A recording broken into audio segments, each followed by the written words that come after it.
Bismillahirrahmanirrahim. Sura Ashir.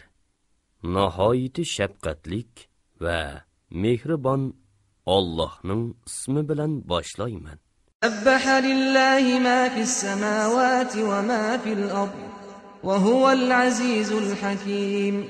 Osmonlardagi va zamindagi narsalarning hammasi Allohga tasbih aytdi. Allah g'olibdir, hikmat bilan ish qilg'uchidir.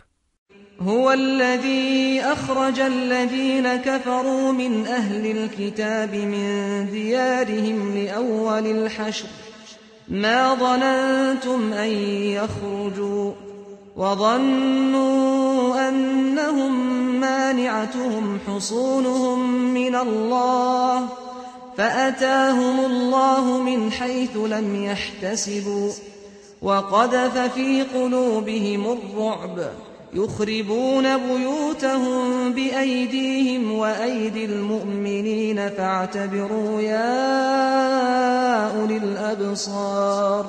Allah ahli kitobdan bo'lgan kofirlarni, ya'ni Bani Nazir Yahudilarini tunji qitimliq surgunda uylaridan haydab chiqardi. Sizlar ularni kuchlik turib mundoq xor holda chiqib ketdi deb gumon qilmagan edinglar. Ular o'zlarining qo'rg'onlarini, o'zlarini Allohning azobidan to'siya oladi deb o'ylagan edi. Ularga Allohning azobi ular o'ylamagan yerdan keldi. Allah ularning dillariga qo'rqinch soldi. Ular o'ylarini o'zlarining qo'llari va mo'minlarning qo'llari bilan buzdi. Aql egilari, ularning holidan ibrat elinglar. ولولا أن كتب الله عليهم الجلاء لعذبهم في الدنيا ولهم في الآخرة عذاب النار. Agar Allah ularni sürgün buluşqa hüküm qilmagan bo'lsa edi, albatta ularni dunyoda o'ltirish bilan azoblaydi. Ular oxiratda do'zax azobiga duchor bo'ladi. ذلك بأنهم شاقوا الله ورسوله ومن يشاق الله فإن الله شديد العقاب. Bu, yani ularning sürgün qilinishi shuning uchundirki, ular Alloh bilan va uning payg'ambari bilan qarshilashdi. Kimki Alloh bilan qarshilashadigan, shubhisiz Alloh uni qattiq jazolaydi.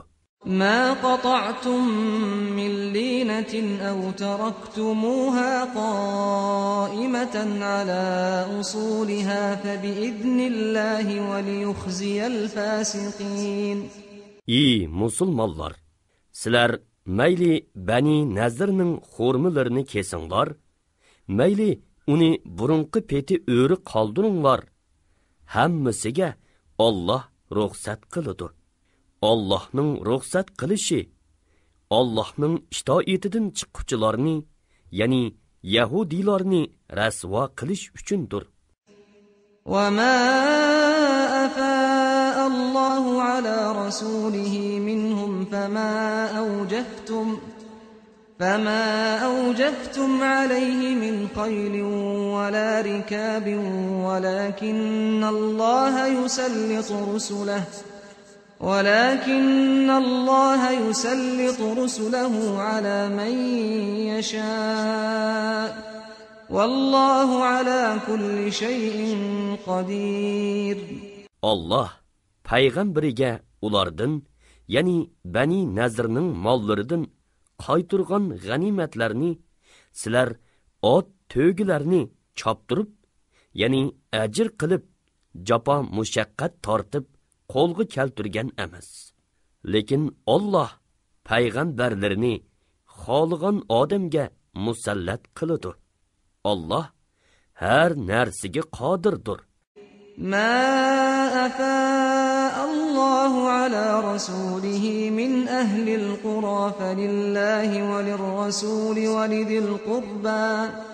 ولذي القربى واليتامى والمساكين وابن السبيل كي لا يكون دولة بين الأغنياء منكم وما آتاكم الرسول فخذوه وما نهاكم عنه فانتهوا واتقوا الله إن الله شديد العقاب.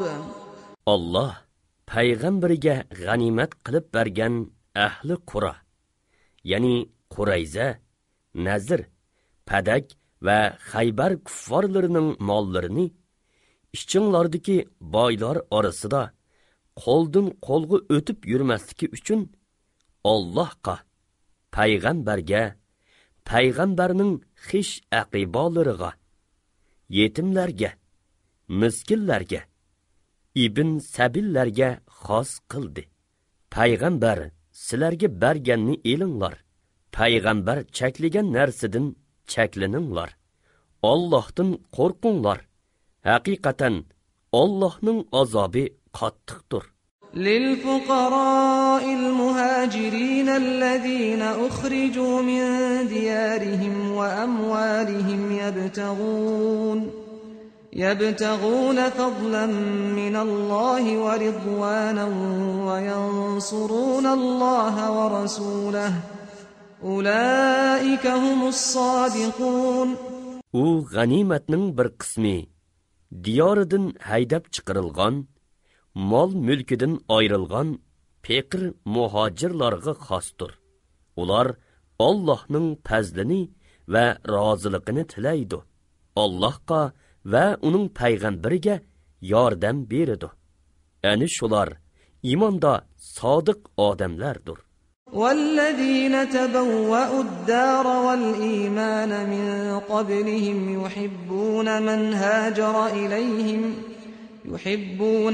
هاجر إليهم ولا يجدون في صدورهم حاجة مما أوتوا ويؤثرون على أنفسهم ولو كان بهم خصاصة ومن يوق شح نفسه فأولئك هم المفلحون. Ulardan, yani muhacirlardan Madinada yerlik bo'lgan, imoni kuchlik bo'lganlar, yani ansarlar, yeniga hijrat qilib kelganlarni, yani muhacirlarni do'st tutadi. Ularga berilgan narsalar uchun ichki torlik qilmaydi. Ular muhtoj turuqliq muhacirlarning manfaatini o'zlarining manfaatidan a'lo biladi. O'z nafsining bexilligidan saqlanganlar maqsadga erishguchilardir. والذين جاءوا من بعدهم يقولون ربنا اغفر لنا ولإخواننا الذين سبقونا بالإيمان ولا تجعل في قلوبنا غلا للذين آمنوا ربنا إنك رؤوف رحيم. Ulardan keyin kelganlar, Parvardigorimiz, bizga va bizdan ilgari iymon etgan qarindoshlarimizga mag'firat qilgin. Dillarimizda mo'minlarga qarshi dushmanlik paydo qilmag'in. Parvardigorimiz, sen nihoyat mag'firat qilguvchisan, mehribonsan deydi. ألم تر إلى الذين نافقوا يقولون لإخوانهم الذين كفروا من أهل الكتاب لئن أخرجتم لنخرجن معكم ولا نطيع فيكم أحدا أبدا وإن قوتلتم لننصرنكم والله يشهد إنهم لكاذبون. Münafıqlarning o'zlarining Muhammad alayhissalomning payg'ambarligini inkor qilgan ahli kitob birodarlariga yurtinglardan chiqarib etilsanglar, biz cho'qim sizlar bilan birga chiqib ketamiz.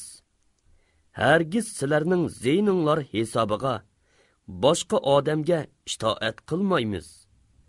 Sizlarga urush etilsa, cho'qim sizlarga yordam berimiz deyishganligini ko'rmidingmi? Alloh guvohlik berdi-ki, munofiqlar cho'qim yolg'onchilardir. لئن أخرجوا لا يخرجون معهم ولئن قوتلوا لا ينصرونهم ولئن نصروهم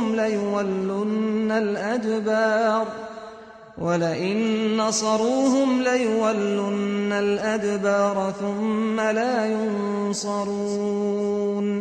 Agar ular haydab chiqarilsa, munofiqlar ular bilan birga chiqmaydi. Agar ularga urush echilsa, munofiqlar ularga yordam bermaydi. Bergan taqdirdimi yuz o'rib qochidi. Ahli kitob yordamga erishalmaydi. لأنتم أشد رهبة في صدورهم من الله ذلك بأنهم قوم لا يفقهون. Şübhisizki, sizlar ularning dillarida Allohga qaragandimi qo'rqinchliqsizlar. Ya'ni ular sizlardan Allohdan qo'rqqandinmi bak qo'rqidi. Bu shuning uchundirki, ular Allohning ulug'ligini tushunmaydigan qavmdir. لا يقاتلونكم جميعا إلا في قرى محصنة أو من وراء جدر بأسهم بينهم شديد تحسبهم جميعا وقلوبهم شتى ذلك بأنهم قوم لا يعقلون. Ular faqat mustahkam shahar ichida yoki tomlarning orqasida turgandilar. Ondan sizlarga qarshi birlashib urush qilalaydi. Ularning urushi o'z ichida qattiqdir. Ularni o'm deb o'ylaysan. Halbuki ularning dillari tarqoqdir. Bu shuning uchundirki, ular tushunmaydigan qavmdir. كمثل الذين من قبلهم قريبا ذاقوا وبال أمرهم ولهم عذاب أليم. Ular, yani Yahudilar, ulardan ilgiri yaqindili o'tgan qilmishlarining vabolini tetiganlarga, yani mushriklarga o'xshaydi. Ular oxiratda qattiq azobga duchor bo'ladi.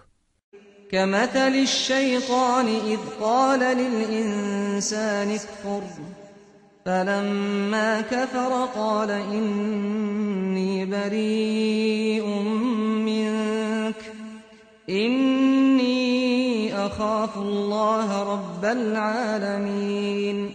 Ular, yani munofiqlar, Yahudilarni urushga qiziqtirishda shaytonga o'xshaydi.